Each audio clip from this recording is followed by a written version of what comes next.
Cette intervention, en fait, elle a aussi pour but, en complément de ce qui vient d'être dit auparavant par Nicolas Delon et Pochantreau, de montrer que voilà, on peut faire ça aussi à Clermont-Ferrand, en Auvergne, avec des maîtres d'ouvrage et des architectes qui n'ont pas forcément l'idée de faire ça au départ. C'est un peu du réemploi malgré soi.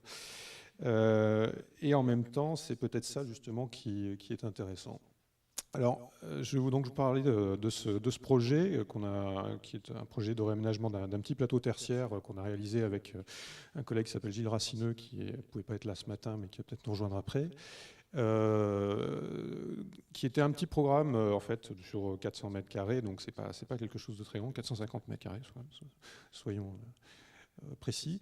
Et donc je vais vous présenter dans un premier temps le projet en lui-même. Je ne vais pas développer trop les aspects architecturaux. Il y a un article qui va apparaître là-dessus dans une revue qui s'appelle Le Philotope, qui est une revue du réseau Philosophie Architecture qui paraît en ligne.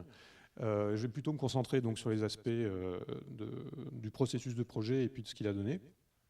Donc, dans un premier temps, je parlerai de ce projet en général. Je focaliserai ensuite sur 3 aspects de réemploi qu'on a essayé de développer dans ce projet. Et puis, dans un troisième temps, j'essaierai de tirer un bilan sur 3 aspects, c'est-à-dire combien ça coûte, est-ce que ça allonge les délais, et puis est-ce qu'il y a des procédures spécifiques au réemploi, finalement. Alors voilà, ce projet il commence en fait un matin où le téléphone sonne et puis on vous dit bah tiens, est-ce que vous voulez faire un projet de bureau, un réaménagement de bureau pour nous, sachant qu'il faut aller très vite, et que ce soit le moins cher possible. Et donc ça commence la semaine prochaine. Oui ou non? Donc oui, on répond oui quand même, on va voir. Et puis on se rend compte finalement qu'il y a une volonté de maîtrise d'ouvrage au départ de faire en sorte que, alors peut-être pour le dire dans l'ordre, le projet il concernait une petite cellule d'ingénieurs, d'une trentaine d'ingénieurs qui travaillaient sur un programme assez particulier.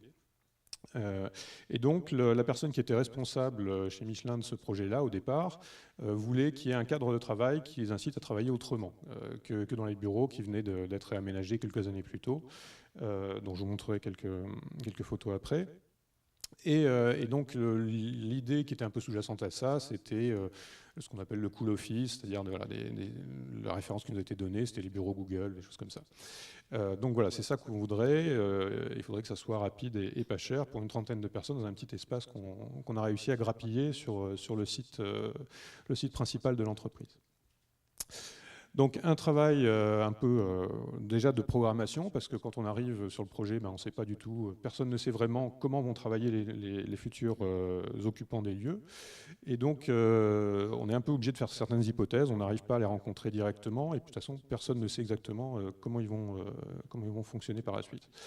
Mais ce qui est dès le départ spécifié par notre interlocuteur, c'est quelque chose qui soit moins banal que les aménagements existants, qui soit moins coûteux aussi, donc a priori plus frugal, c'est le terme qui nous est donné dès le départ.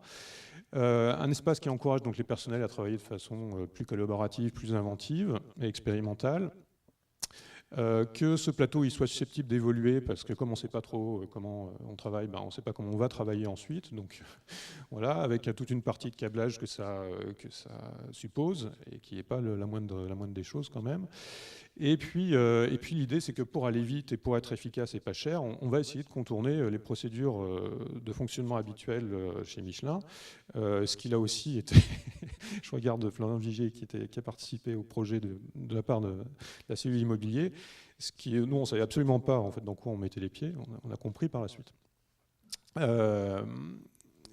Et donc on définit un petit programme fonctionnel qui finalement est assez basique, vous le verrez, une trentaine de postes CAO, un espace pour réunir l'ensemble des équipes autour des projets, autour des prototypes qui sont susceptibles d'élaborer, des petits espaces clos pour faire des micro-réunions, pour passer des coups de fil sans déranger les autres, etc. Un local de reprographie d'impression 3D, des sanitaires, et puis un espace de détente pour aussi pouvoir peut-être continuer à travailler autrement. Alors il y a une vraie adhésion, on va dire, autour de ce principe. Le programme, je ne vous l'ai pas dit, s'appelle More for Less, on voit sous le petit panneau de papier, là. More for Less, parce qu'il faut faire plus avec moins. Et l'idée aussi, c'est que voilà, c'est à la fois une manière de travailler nouvelle, un lieu nouveau, Et là, ce que vous voyez ici, c'est on l'a photographié avant la démolition d'une cloison.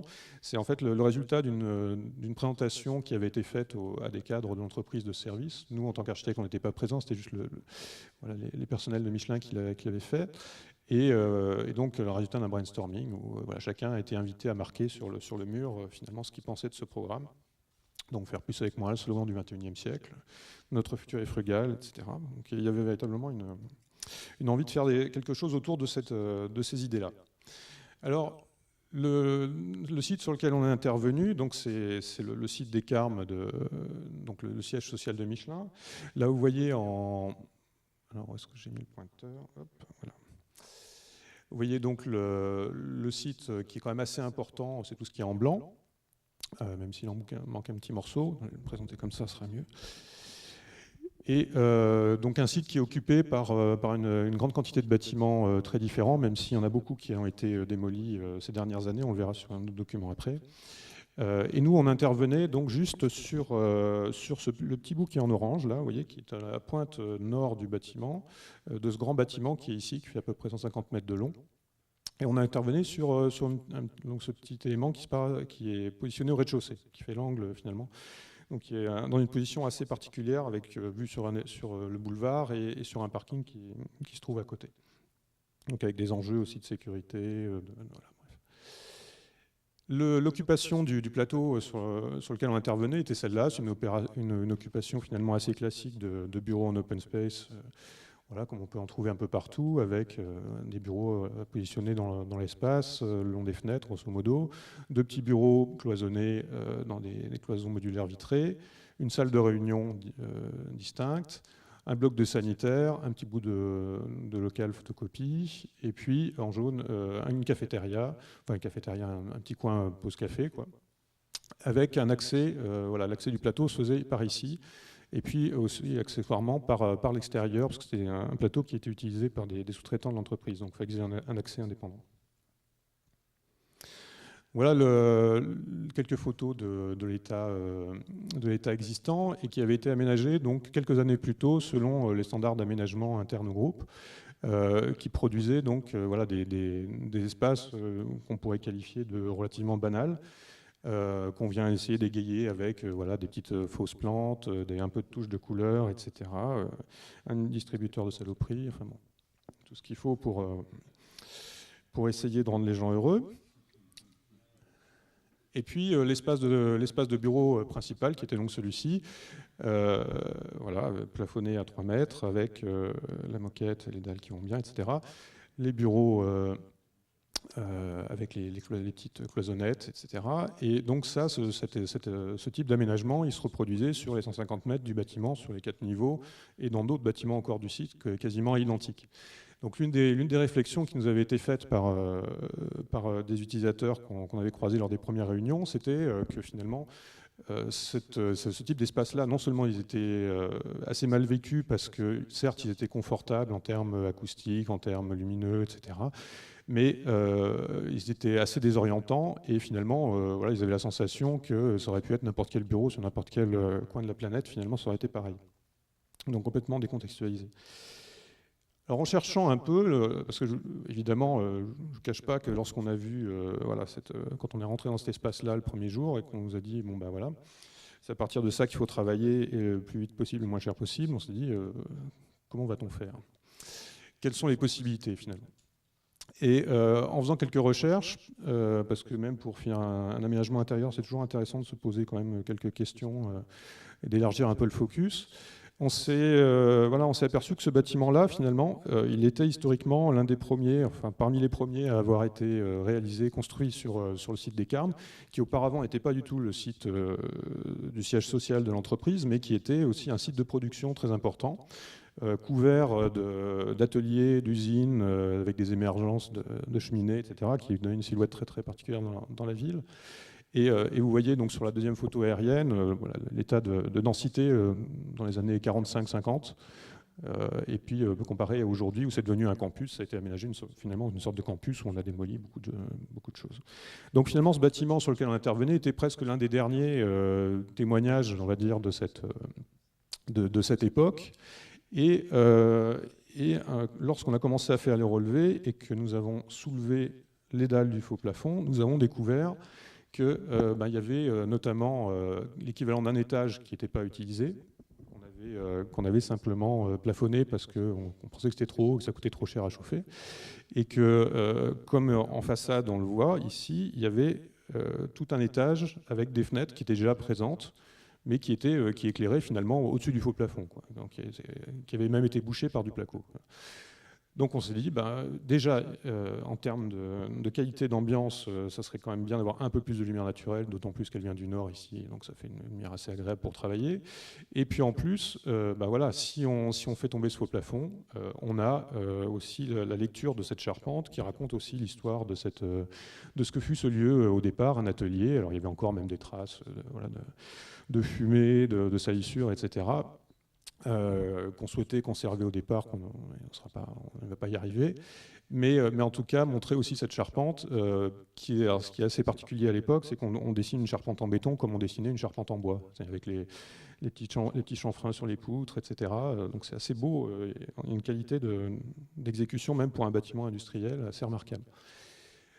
Alors on en a défini tout ça, un certain nombre d'objectifs spatiaux qui étaient de décloisonner au maximum cet espace pour justement valoriser les potentiels et les qualités spatiales, son identité, permettre en même temps qu'il puisse évoluer ultérieurement, avoir une certaine forme de polyvalence, mais en même temps sans non plus tomber dans les problèmes de l'open space complet, c'est-à-dire qu'un espace continu et qui soit complètement homogène, donc plutôt l'idée de subdiviser cet espace dans un certain nombre de zones, et puis en profiter aussi pour, en fait, puisque certaines pièces avaient des fenêtres d'un côté et l'autre de l'autre, que l'espace étant devenu continu, on va pouvoir bénéficier de la lumière toute la journée et des ambiances lumineuses qui vont varier toute la journée. Donc on ne sera plus dans un espace, on va dire, anesthésiant, dans le sens où il n'y a pas de sensation finalement. Alors, assez rapidement, on s'est rendu compte d'une chose, c'est que le programme qu'on nous proposait de développer, finalement, il était relativement similaire à celui qui existait déjà. Là, vous avez donc le programme existant, enfin l'état existant, et puis l'état qu'on a proposé à droite. On est parti de deux idées, c'est que vu le budget dont on disposait, dont on parlera après, il fallait agir au minimum et concentrer les efforts là où c'était vraiment essentiel. Et en fait, on s'est aperçu que l'essentiel, si on voulait vraiment agir sur l'espace, c'était pas forcément de changer les attributions des lieux ou faire évoluer les usages de certains lieux, mais c'était plutôt d'agir sur les limites, faire en sorte qu'on ait des sensations d'espace différentes. Et finalement, on a conservé à la fois la petite cafétéria sur la place de l'entrée, pour des raisons aussi fonctionnelles, pour éviter que ça vienne gêner aussi l'activité du plateau. On a conservé intégralement le bloc de sanitaire tel qu'il était, puisqu'il était en bon état et que finalement, ce n'était pas non plus l'essentiel. A priori, on ne passait pas sa vie dans un sanitaire, ou alors sinon, ce n'était pas bon signe pour l'entreprise. On a positionné la salle de réunion finalement à cet endroit-là, puisque c'était un espace qui était déjà un petit peu refermé et que ça permettait aussi d'avoir un mur pour faire les projections dans de bonnes conditions.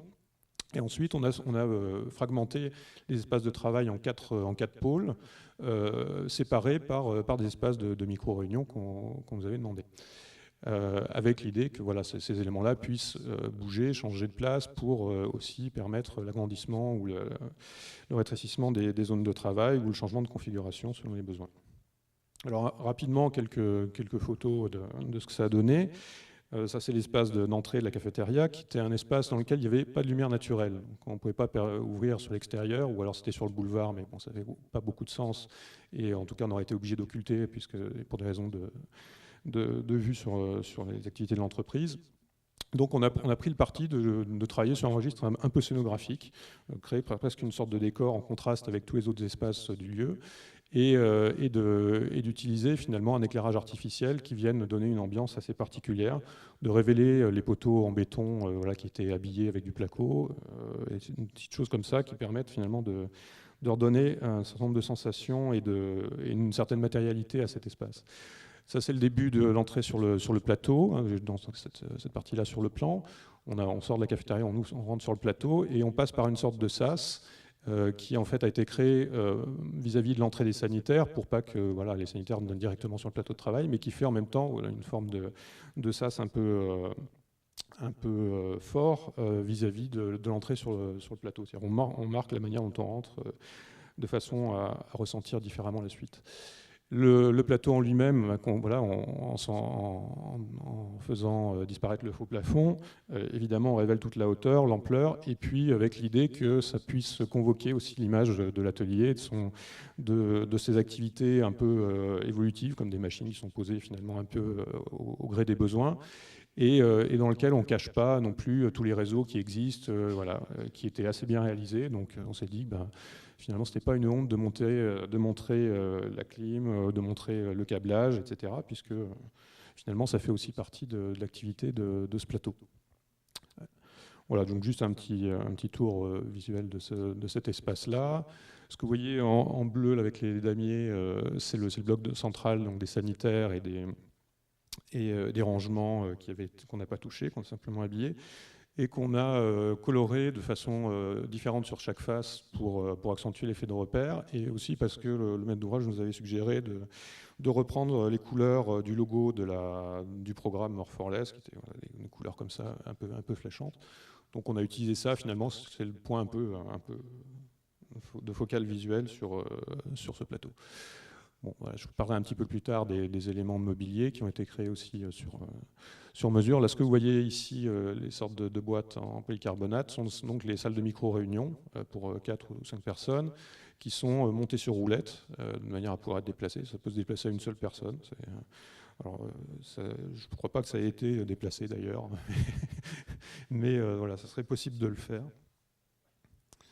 Et puis de l'autre côté du plateau, donc la salle de réunion collective, avec voilà, une partie de projection et ainsi de suite. Un couloir qui mène depuis l'entrée jusqu'à la salle de réunion. Donc il y a plusieurs cheminements possibles, on n'est pas obligé de passer toujours devant le même collègue ou devant voilà, une certaine forme de liberté de parcours. Et puis donc là, une partie aussi de mobilier qui était assez importante, parce que l'idée aussi, c'est qu'on a beau changer l'espace, mais si à l'échelle du proche et du toucher, par exemple, on est sur les mêmes sensations qu'auparavant, si on a les mêmes bureaux, etc., voilà, on ne va pas avoir la sensation qu'on travaille dans un endroit différent. Donc au départ, on a essayé de travailler à partir du mobilier existant, de le transformer, de le customiser, de le détourner, etc. Bon, en fait, on n'y est pas arrivé parce que les dimensions n'étaient pas compatibles avec ce qu'on voulait faire sur les modes d'agencement des postes de travail. Donc finalement, on a été plutôt conduit à faire un mobilier spécifique qui permet différents types de groupements, etc. À partir de matériaux extrêmement basiques comme le 3-plis d'Epicéa, voilà, avec l'idée que la table elle découle aussi du format de la plaque standard, et que donc il y a le minimum de chute possible, le minimum de matière, et ainsi de suite. Donc tout l'immobilier a été décliné à partir de ce principe-là, de manière à ce que aussi on crée un environnement un peu domestique. C'est-à-dire que ça, l'idée qu'on avait au départ, c'était qu'on ne travaille pas forcément sur un bureau, mais sur une table. Et que ça, à la fois par la forme et par la sensation tactile de toucher du bois, et non pas simplement l'image du bois, avec un vernis mat, on a cette sensation-là aussi. Bon, voilà. Après, différents mobiliers aussi qui se déclinent pour la salle de réunion. Alors maintenant, je vais focaliser donc un peu plus sur ce qui nous occupe ici, c'est-à-dire la question du réemploi, qui au départ était absolument pas envisagée ni par nous, les architectes, ni par la maîtrise d'ouvrage, et évidemment encore moins par l'entreprise qui a réalisé le chantier. Nous, de notre côté, en termes d'expérience du réemploi, on n'en avait aucune. À l'époque, il n'y avait pas encore eu l'exposition matière grise, donc on n'avait même pas voilà, cette base de référence. Moi, j'avais quelques souvenirs d'expériences d'autoconstruction aux États-Unis dans les années 70, avec des gens qui construisent avec des bouteilles de verre, des canettes récupérées, etc. Mais ce n'était pas des références très faciles à mobiliser vis-à-vis du maître d'ouvrage, vous imaginez. Il n'y avait pas forcément donc une intention préalable de faire du réemploi, et puis le maître d'ouvrage, évidemment, non plus, ne pensait absolument pas à ça, il n'y avait pas de demande préalable de ça. Et puis petit à petit, on s'est aperçu que quand même, il y avait tout un faisceau d'arguments qui convergeaient vers cette solution de réemploi qui s'est imposée finalement par une forme de pragmatisme. L'idée étant que, comme il fallait aller très vite et être peu cher, nous, de manière assez innocente et je dirais téméraire, involontairement, on dit, bah voilà, c'est une moyen peut-être de gagner en efficacité à la fois en délai et en coût. On prend des choses qu'on a sous la main, on les remet autre part, on en fait autre chose. La convergence aussi entre les convictions architecturales qui étaient celles voilà, plutôt d'être engagées dans l'idée d'économie de matière, d'économie de ressources, des choses qu'on avait déjà, nous, comme des sortes de valeurs qu'on essaye de concrétiser dans nos différents projets. Et puis celles aussi qui sont affichées par le maître d'ouvrage, on allait voir sur le site Corporate, Michelin, voilà, et on trouvait aussi la même chose, voilà, économie de ressources, éviter de faire du gaspillage, limiter l'impact environnemental et ainsi de suite. Donc on trouvait qu'il y avait une potentialité de faire converger les deux.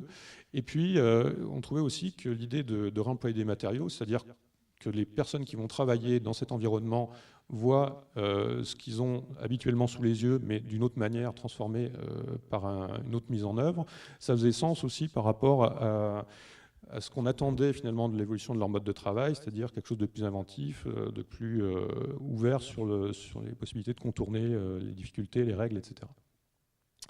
Alors, le premier élément qu'on a essayé de réemployer, c'est le terrible faux plafond en dalle 60-60 blanche modulaire, qui était pour nous voilà, l'ennemi numéro un.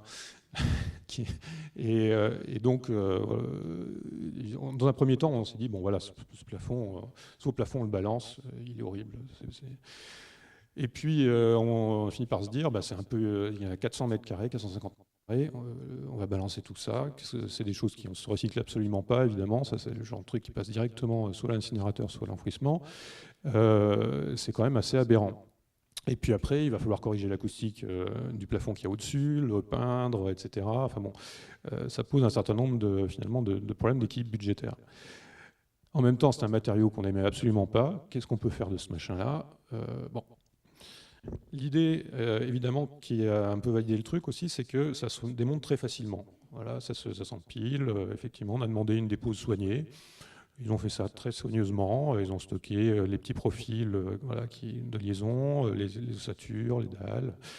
Et c'est un matériau qui finalement s'est révélé plus intéressant finalement en mettant un peu le nez dessus. C'est que par exemple, il y a deux faces. Il y a une face qui est blanche et lisse qu'on voit voilà, ici, et puis au verso, vous avez une face un peu jaunâtre, finalement, qui laisse apparaître la laine de roche, et qui a une certaine matérialité. Donc on se disait, tiens, peut-être qu'il y a une ressource à partir de ça à exploiter d'un point de vue simplement plastique. Le principe de mise en œuvre, alors à chaque fois, on a essayé d'être le plus basique possible, le plus simple possible en termes d'efficacité de mise en œuvre, parce que, comme ça a été souligné par les deux intervenants précédents, évidemment, tout le travail sur le réemploi, il mobilise davantage de main-d'œuvre. Donc si on veut que ça reste compétitif économiquement, il faut que la main-d'œuvre soit bien gérée et qu'on ne demande pas des choses impossibles, de modifier, de recouper, de retailler, etc. Donc comment réutiliser ces dalles? On a utilisé dans un premier système qui est d'en tapisser les parois qui se trouvaient au-dessus du faux plafond, qui était resté en placo brut avec les joints, etc. Donc d'avoir finalement un motif qui vienne à partir des dalles, avec tout un travail de calpinage, on a élaboré pour que ça soit, pour introduire finalement progressivement un écartement qui laisse au final voir le bout de placo qui restait. C'est-à-dire qu'on ne va pas cacher l'existant, mais on vient finalement le révéler progressivement. Avec, en fixant les cornières, enfin les petits profils en T qui font la liaison entre les dalles d'habitude, on les fixe sur la paroi qui existait sur le placo, et on vient poser entre deux dalles, entre deux profils, avec une cornière basse ici, la dalle de 60-60 qu'on vient simplement stabiliser avec une petite pointe. Alors ça, l'entreprise a refusé de le faire. Ils n'ont absolument pas eu confiance sur le fait que ça suffisait de mettre une pointe ici. Donc ils ont collé la dalle. Chaque dalle est collée maintenant contre le placo, ce qui fait qu'on ne pourra plus les redémonter. Bon, voilà, c'était vrai qu'il y avait un gros risque à ce qu'une dalle se décroche, ça aurait été une catastrophe terrible. Mais bon, voilà. Et puis le deuxième mode de réemploi, c'est ce qu'on a vu sur le petit coin cafétéria de l'entrée, c'est de créer une sorte de mobile avec des dalles, de manière à cette fois-ci à rendre assez explicite la logique de détournement et de réemploi, peut-être un peu trop d'ailleurs, simplement suspendu à des fils. Donc là aussi, ce qui a donné lieu à certaines discussions assez intéressantes avec l'entreprise, mais ils ont fini par le faire. Voilà donc de ces deux éléments, l'un qui forme finalement un arrière-plan à l'espace de travail et qui vient faire une correction acoustique en partie haute, et puis la deuxième partie, le deuxième mode de réemploi, qui vient former un filtre à la lumière et qui vient aussi participer à la correction acoustique de l'espace de la cafette pour le rendre plus intime. Le deuxième élément qu'on a réemployé, ce sont les cloisons modulaires des bureaux. Alors là, ça aussi, c'était le truc, mais qu'est-ce qu'on pourrait faire de ça ? On avait commencé à dessiner de très belles petites cloisons en bois, en panneaux de 3 plis, avec les chutes, prétendument les chutes qu'on n'utilisait pas pour les tables ou les autres mobiliers, pour en faire des raidisseurs, tac, tac, tac, comme ça, et on faisait avec ça le local reprographie, qui devait être un peu bruyant, donc on met à l'écart, et puis le sas des sanitaires. Et puis évidemment, quand on a fait chiffrer l'entreprise, voilà, on s'est aperçu que forcément ça coûtait cher et que ça coûterait beaucoup moins cher de réutiliser ces éléments-là.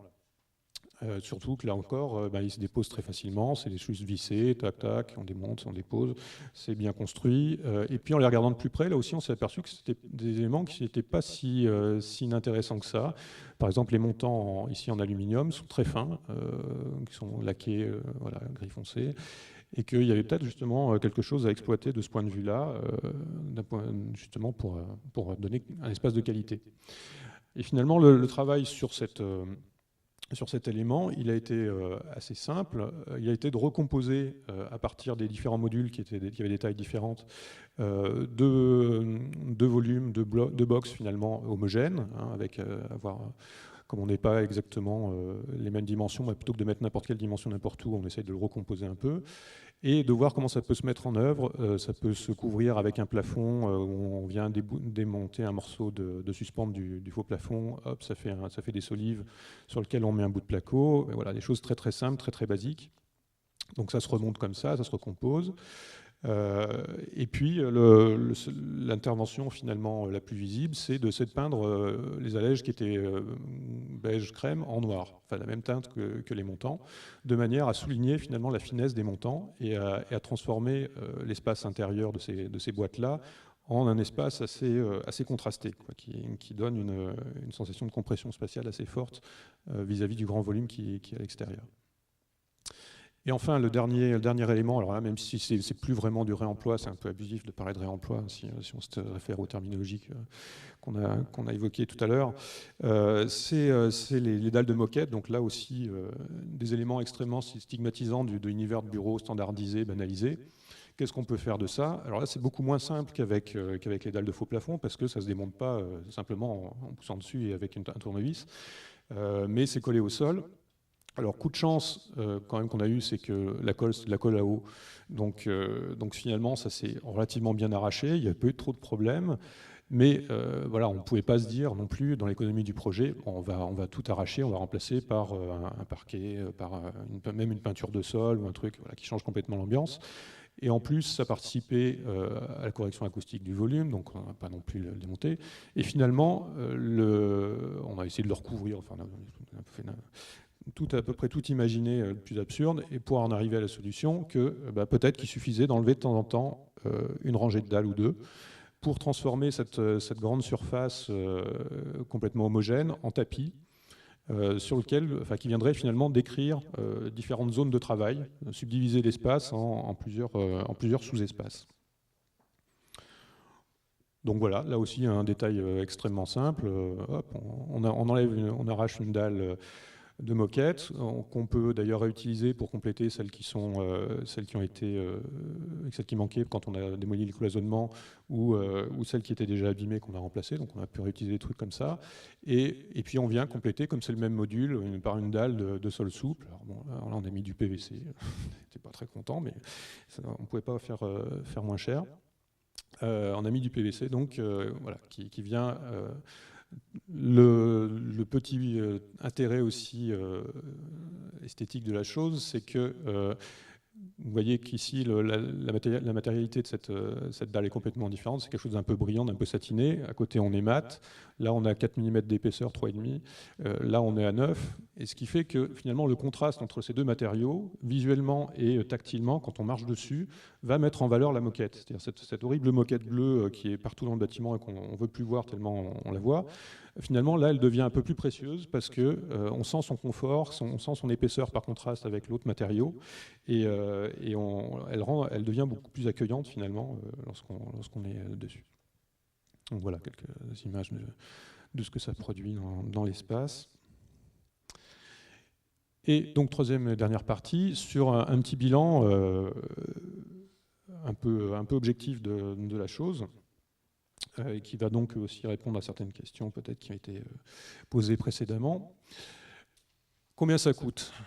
Alors, la question du budget, c'était, comme vous l'avez compris, un sujet assez intéressant dès le départ par rapport à notre commande. Ça, c'est 5 étapes d'évolution du budget, donc tout au long du projet.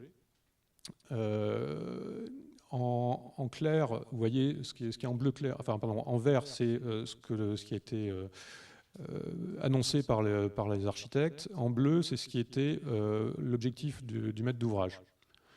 Quand c'est en clair, ça veut dire que c'est des choses qui n'ont pas été dites. En fait, on n'a jamais su quel était le budget de l'opération. On disait toujours, il faut que ça soit moins cher, faut que ça soit moins cher. Chaque carré correspond à 50 € du mètre carré. Chaque rectangle, vous voyez. Donc nous, on était parti au départ à 350 € le mètre carré en analysant des projets qui se faisaient sur des choses vraiment extrêmement basiques, comme par exemple le réaménagement du palais de Tokyo par la Caton Vassal, enfin des trucs.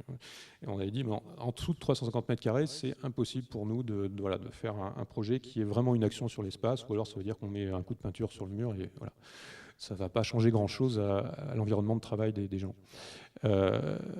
Et au final, on arrive à 400. Donc on est un peu au-dessus de notre budget. Et donc à la fin, le maître d'ouvrage finit par valider 400 parce que voilà, il finit par comprendre que il ne peut pas faire moins, quoi. Alors, est-ce que finalement le remploi a une incidence là-dedans? Non. En fait, ce qui a vraiment une incidence sur cette évolution-là, c'est le fait qu'il y a un système d'acteurs qui est assez complexe et qui fait qu'on n'a pas véritablement la maîtrise de l'économie ou la maîtrise des négociations avec l'entreprise. Je ne rentrerai pas dans les détails, mais disons que les entreprises avec lesquelles on a travaillé étaient contractualisées pour faire un certain nombre de travaux à l'année chez Michelin. Et donc, voilà, ils étaient un peu les rois du pétrole, quoi. Il n'y avait pas trop moyen de pression sur eux. Il y avait des prix qui étaient déjà négociés et tout ce qui sortait de leurs prestations habituelles, là, ils pouvaient pratiquer les prix qu'ils voulaient. Donc, il y avait une difficulté de négociation par rapport à ça. Et puis le fait que toutes les procédures de négociation, enfin en tout cas au final, étaient gérées par le service des achats, un service interne, là encore à Michelin, donc qui fait qu'on ne pouvait pas trop avoir de prise là-dessus.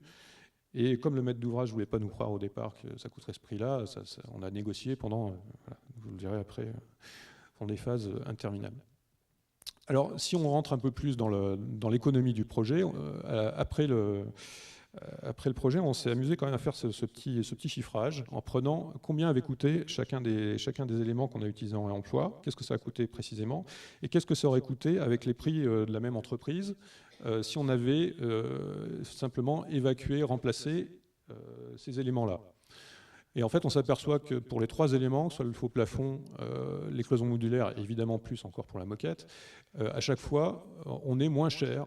On a été moins cher en utilisant du réemploi que si on avait jeté à la benne ces éléments-là et dû les remplacer par autre chose. Donc ça nous a permis finalement au final de faire une économie de 11% sur le coût des travaux équivalents. Je ne parle pas de l'enveloppe globale des travaux, mais à prestation constante. Et évidemment un bilan environnemental aussi qui était quand même d'éviter de mettre à peu près 25 mètres cubes de matériaux en décharge. Donc si vous avez du mal à vous représenter 25 mètres cubes, ça fait à peu près les 3 premiers rangs de l'amphi, 3 comme ça de cubes. Et évidemment aussi la production, l'importation de matériaux équivalents pour le remplacement, ce dont on a besoin. Alors maintenant, les délais. Ça, c'est un tableau synthétique. Alors, je ne vais pas rentrer dans le détail, rassurez-vous. C'est un tableau à partir des comptes rendus de chantier et de tous les échanges qu'on a eus. Je me suis amusé à redresser voilà, pour chacun des 5 acteurs principaux, les entreprises mobilières, entreprises générales, maîtres d'ouvrage, architectes et intervenants techniques extérieurs, enfin, ou internes plutôt à Michelin, chaque étape des décisions qui ont été prises ou des évolutions du projet.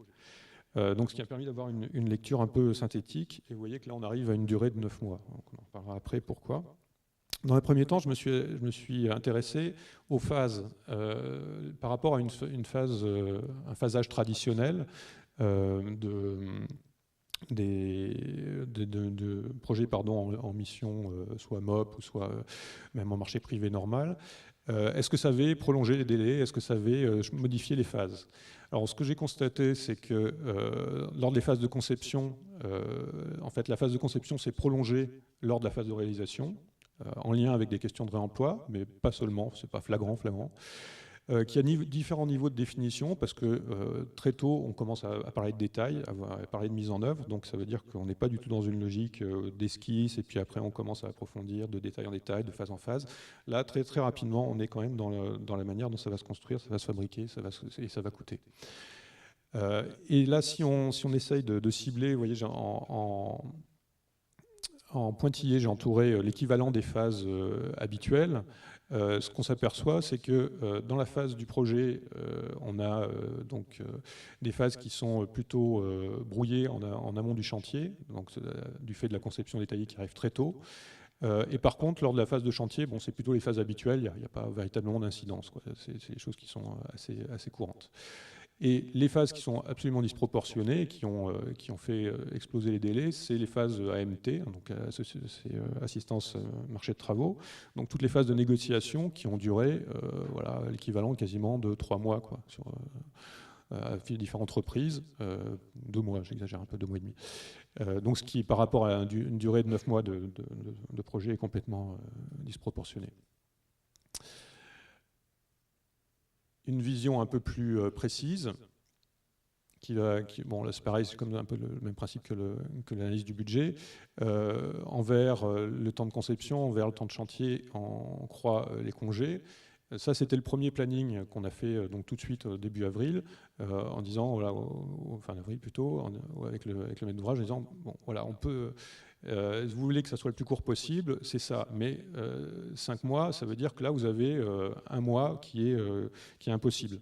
Et on nous a répondu, non, mais là, il n'y a pas de problème, les entreprises, on les maîtrise, il n'y a aucun souci, ils vont travailler en août, on livre début septembre. Bon, et à la fin, on est arrivé à ça, où évidemment les entreprises n'ont pas travaillé en août, et ça a été repoussé parce que voilà, les phases de négociation ont été allongées, et puis le chantier, aussi en décembre, évidemment, mi-décembre, il n'y avait plus personne. Donc voilà, on est arrivé à 9 mois, mais finalement, ce n'est pas des questions de réemploi qui ont allongé les délais. C'est la complexité des procédures, méconnaissance des habitudes de fonctionnement des entreprises du bâtiment. Priorité accordée à la réduction des coûts pour négocier, renégocier. Priorité aussi non-mobilisation des entreprises par d'autres services sur d'autres chantiers, ce qu'on a fini par découvrir. On n'avait pas compris au départ que voilà, l'entreprise elle travaillait aussi sur d'autres chantiers. Et puis, la position pivot du bureau d'études immobiliers, voilà, qui manageait les entreprises aussi, alors que nous, on a l'habitude de les manager nous-mêmes sur le chantier. Donc ça finissait par être assez compliqué à gérer. Bon, voilà, c'est un schéma d'acteur qui raconte ça, donc je ne vais pas vous le détailler, je vous épargne ça. Et puis, dernier point, est-ce qu'il y a des procédures spécifiques au réemploi? Alors là-dessus, là, encore une fois, a posteriori, je me dis, tiens, il y a quelqu'un qui s'est vraiment posé cette question et qui a fait un article très intéressant là-dessus dans le catalogue de Expo Matières Grises, qui s'appelle Pierre Frey, qui est un chercheur et enseignant à l'école polytechnique de Lausanne, si je me souviens bien, et qui a fait un petit article où il dit, ben voilà, pour savoir quel type de matériau est valable pour le réemploi, il y a 4 ou 5 critères sous lesquels on peut évaluer. Donc le critère de faible degré d'entropie, c'est-à-dire est-ce que le matériau est usé ou pas. Au niveau d'obsolescence, c'est-à-dire qu'un matériau qui est désuet, qui n'a plus vraiment de valeur, dont personne ne veut.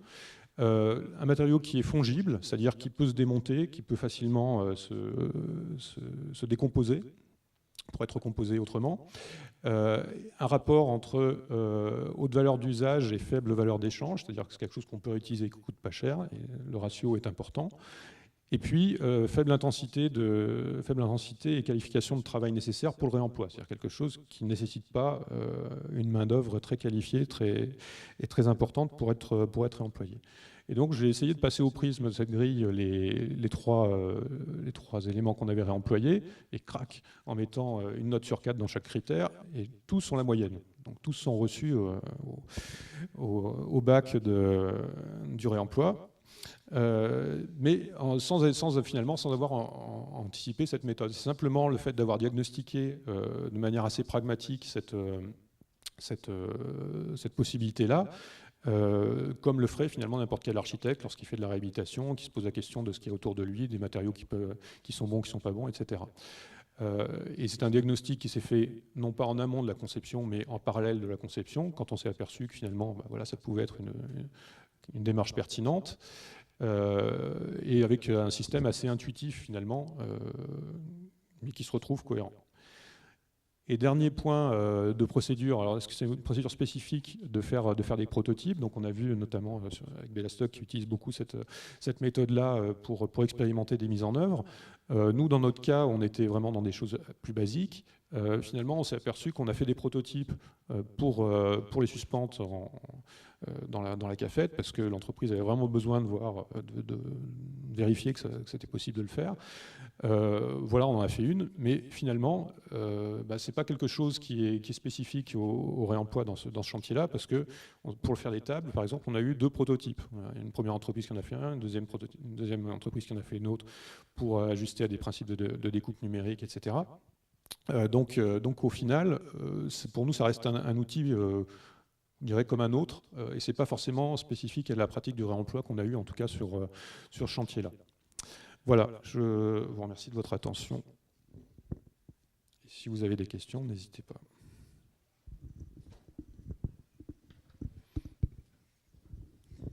Est-ce que cette présentation, vous voulez poser quelques questions ?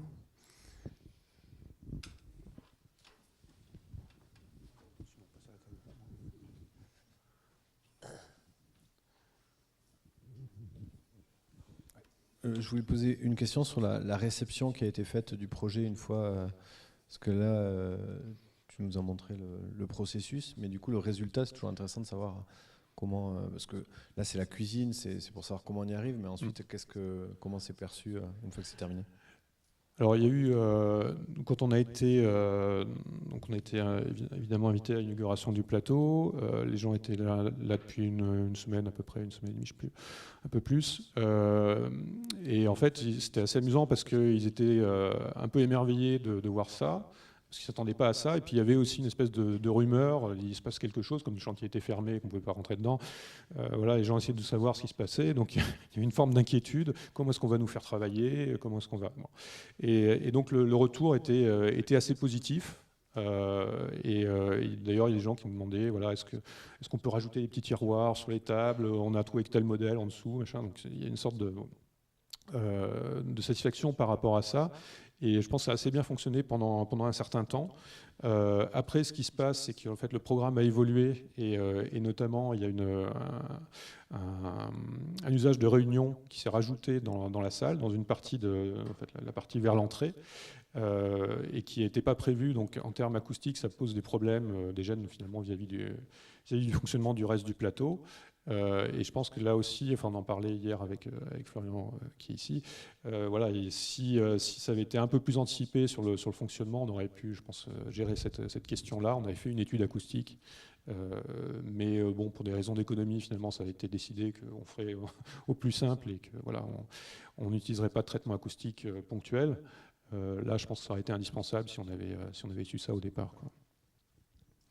Après, ce qui est intéressant, c'est que finalement, moi, ça m'a fait aussi réfléchir à la question de l'obsolescence des programmes de bureau, avec tout le travail que fait Rotor sur ces questions-là, et on s'aperçoit que c'est des programmes qui tournent extrêmement rapidement, quoi. Tous les 2 mois, tous les 2 ans, quoi, grosso modo, il y a des réaménagements qui se font, parce que il y a pas de, on a beau prévoir de l'évolutivité, de la flexibilité, c'est jamais exactement ce dont on a besoin. Puis il y a plein de paramètres, il y a toute une recherche qui a été faite sur ces questions-là, par une chercheuse qui s'appelle Isabelle Chenot notamment, qui montre que finalement c'est un peu, en plus c'est un milieu assez particulier, c'est-à-dire qu'il y a des millions de mètres carrés en France de bureaux qui ne sont pas utilisés, et on continue à en construire. Et on continue à en réaménager, et on en démolit parce qu'ils ne sont pas au bon endroit, parce qu'ils ne fonctionnent pas de la bonne manière, parce qu'ils sont plus aux normes, parce que, enfin, bon, voilà, c'est un truc assez délirant. Et là, c'est vraiment une ressource latente extraordinaire, quoi. Une autre question? Sinon, je vais appeler notre conférencier.